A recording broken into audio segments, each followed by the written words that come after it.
नमस्कार साथियों, मैं नागेश कुमार पांडे, प्रवक्ता DED RSVI संस्थान लखनऊ। साथियों,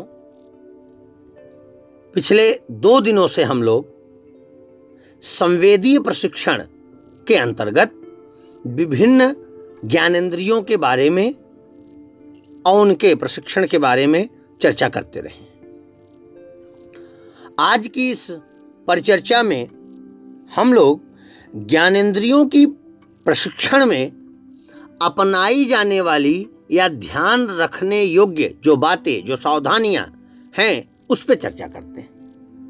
ज्ञानेंद्रियों का जब प्रशिक्षण दिया जाता है तो आप जानते ही हैं कि दृष्टिबाधित व्यक्तियों के लिए ज्ञानेंद्रिय प्रशिक्षण एक अति आवश्यक क्रियाकलाप है। जैसा मैं पहले भी बता चुका हूं, आपको ज्ञात भी है। इस प्रशिक्षण की कोई मानकीकृत प्रविधि अथवा कोई विशिष्ट प्रकार का उपकरण अभी तक तो उपलब्ध नहीं है। ऐसी स्थिति में हम लोग देश, समय व परिस्थिति के अनुसार अपने अपने द्वारा विभिन्न प्रकार की प्रविधियों का निर्माण कर लेते हैं। इन प्रविधियों का मुख्य उद्देश्य बालक की ज्ञानेंद्रियों को अधिकाधिक प्रयोग के हेतु सक्षम बनाना होता है।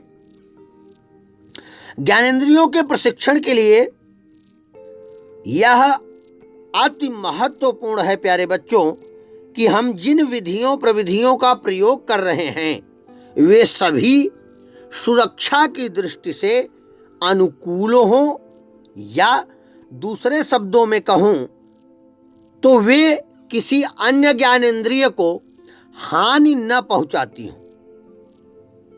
तो अगर मैं प्रमुख सावधानियों की बात करूं तो क्रमवार जरा उनको हम लोग देखते हैं। प्रथम, बालक को कभी भी अन्यानी, एक से अधिक आवाजें न सुनाएं। बहुत सी आवाजें एक साथ बालक को न सुनाएं, नहीं वहां पे भ्रमता की स्थिति आएगी। दूसरा, बालक को कभी भी अत्यधिक नुकीली, बहुत खुरदरी, बहुत गर्म आदि वस्तुओं का स्पर्श न कराएं। नुकीलापन हो स्टाइलस के जैसे, लेकिन ऐसा नहीं जो चुभ जाए, सुई के जैसे। खुरदुरापन हो इम्बोस्ड मैप के जैसे या इत्यादि और जैसे, लेकिन ऐसा ना हो नाखफनी, ऐसा ना हो। गर्म हो, इसमें कोई बात नहीं है, गर्म हो, सहनीय अवस्था हो, लेकिन ज्वलित ना हो, नहीं तो बच्चे को स्पर्श के बाद चोट लग सकती है, हानि पहुंच सकती है। बालक को वस्तुएं छूने के लिए प्रेरित करें और बार बार छूने पर उसे यह नहीं कहें कि छुओ मत, टूट जाएगा। यहां पे मैं स्पष्ट कर दूं, बालकों को जब प्रशिक्षण दिया जाए तो उन पे रिस्ट्रिक्शन न लगाया जाए, उन्हें प्रतिबंधित माहौल में न रखा जाए, थोड़ी स्वतंत्रता दी जाए। और स्वतंत्रता वातावरणिक व्यवस्था ऐसे डेवलप की जाए, इस तरीके से बनाई जाए कि वहां हानि होने की परिस्थितियां कम से कम हों। अत्यधिक खतरनाक तीव्र गंध जैसे रासायनिक पदार्थों की गंध सीधे न सूंघाएं, बल्कि नाक से दूर रखकर हाथ से गंध को बहाकर नाक की ओर ले जाएं। जिस प्रकार से पूजा उजा करने के समय अगरबत्ती के धुआं देते हैं, धूप का धुआं देते हैं या कुछ और, इस तरीके से। अन्यथा नाक के पास में ले जाकर के कोई रासायनिक गंध अगर आप उन तक उपलब्ध कराएंगे तो वो उनके नासिका में समाहित होने के बाद में बड़ा नुकसान कर सकता है। ऐसी परिस्थिति में सावधानी रखनी है। मिट्टी का तेल, पेट्रोल, स्पिरिट आदि की गंध बालक को अधिक देर तक न सूंघाएं, नहीं नुकसान हो सकता है उसके स्वास्थ्य को भी, उसके मस्तिष्क को भी। प्रत्येक वस्तु को सीधे मुंह में न डालकर पहले उसकी गंध लेने की आदत डलवाएं। बच्चे को बताएं कि पहले इसको सूंघिए, स्पर्श कीजिए, समझिए, फिर मुंह में डालिए, अन्यथा नुकसान हो सकता है। वस्तु अथवा पदार्थ का स्वाद लेने के लिए उसकी न्यूनतम अधिकतम कितनी मात्रा आवश्यक है, यह भी उसे बताएं। यह भी ज्ञात करें कि कितनी मात्रा ग्रहण की जाए।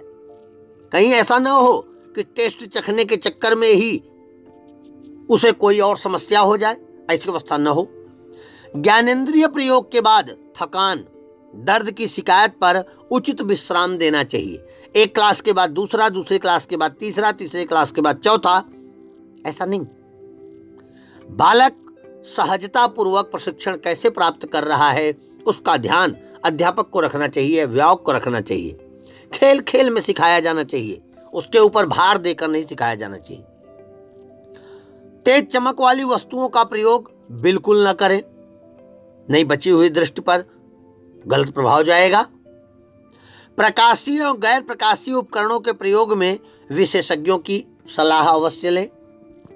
कौन सा प्रकाशीय उपकरण प्रयोग करना है, कौन सा प्रकाशीय उपकरण नहीं प्रयोग करना है, कौन सा गैर प्रकाशीय उपकरण प्रयोग करना है, कौन सा नहीं प्रयोग करना है, कौन सा स्वास्थ्य परक होगा, कौन सा हानिपरक होगा, इसको पहले ज्ञात कर लें, अच्छे से सूझ बना लें इसके बारे में, फिर बच्चों तक उसको ले जाएं, जिससे बच्चे आसानी के साथ ज्ञानेंद्रिय प्रशिक्षण में प्रतिभाग कर सकें और अपने को पुष्ट भी कर सकें। आशा है ज्ञानेंद्रियों का प्रशिक्षण देते समय आप इन सावधानियों का विशेष रूप से ख्याल रखेंगे। धन्यवाद।